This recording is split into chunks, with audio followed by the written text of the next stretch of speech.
आखिर ट्विंकल खन्ना को लोगों ने क्यों कह दिया ऋषि कपूर की नाजायज बेटी।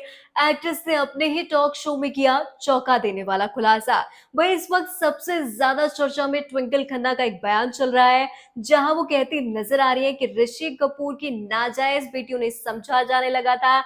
दरअसल दिवंगत एक्टर ऋषि कपूर एक बार ट्विंकल खन्ना के बर्थडे के मौके पर उन्हें बधाई देते हैं, जिसके बाद दोनों के रिश्ते को लेकर अजीबो गरीब अफवाह फैलने लगे। ट्विंकल को ऋषि कपूर की नाजायज बेटी तक कहा जाने लगा, जिसके बाद अभिनेता को एक और ट्वीट करके सफाई पेश करनी पड़ी थी, जिसका जिक्र ट्विंकल खन्ना ने अपने और काजोल के टॉक शो में किया। दरअसल दोनों के टॉक शो में काजोल भी उनके साथ मौजूद थी, और यही नहीं, दूसरे एपिसोड में जहां वरुण धवन के साथ आलिया भट्ट पहुंची और आलिया भट्ट के साथ ही वो ये बात करती हुई नजर आ रही थी। इस दौरान आलिया भट्ट भी काफी अनकंफर्टेबल हो गई थी। चलिए जानते हैं पूरा ये मामला। इस शो में ट्विंकल खन्ना ने बताया कैसे ऋषि कपूर के ट्वीट से लोगों को गलत फहमी पैदा हो गई थी। उन्होंने ऋषि कपूर की नाजायज बेटी तक समझा जाने लगा। यही नहीं, आलिया भट्ट ने भी ससुर ऋषि कपूर के साथ बिताए समय को याद किया और कहा उन्हें ऋषि कपूर की बहुत याद आती है।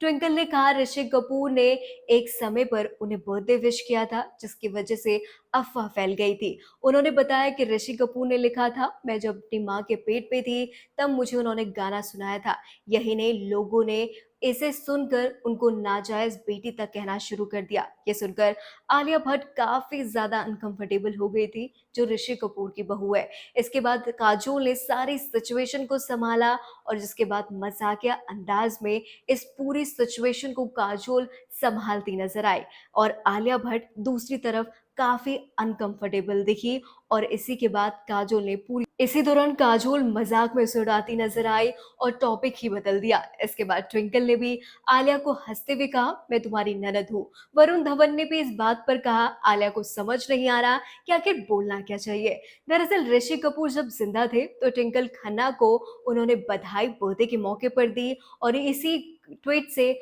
इसी ट्वीट से गलतफहमी पैदा हो गई थी। जिसके बाद ट्वीट करते हुए उन्होंने लिखा था, जन्मदिन मुबारक हो। तुम जब माँ के पेट में थी तो मैं 1973 में बॉबी के गाने की शूटिंग कर रहा था, और बस इसी वजह से लोगों में गलतफहमी पैदा हो गई।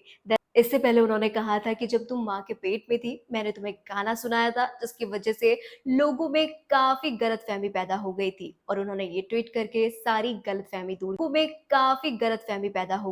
और उन्होंने ये ट्वीट करके सारी गलतफहमी दूर की। फिलहाल इतना ही। आप क्या सोचते हैं? कमेंट्स में जरूर साझा कीजिए विचार। देखते रहिए बॉलीवुड फ्लैश बैक।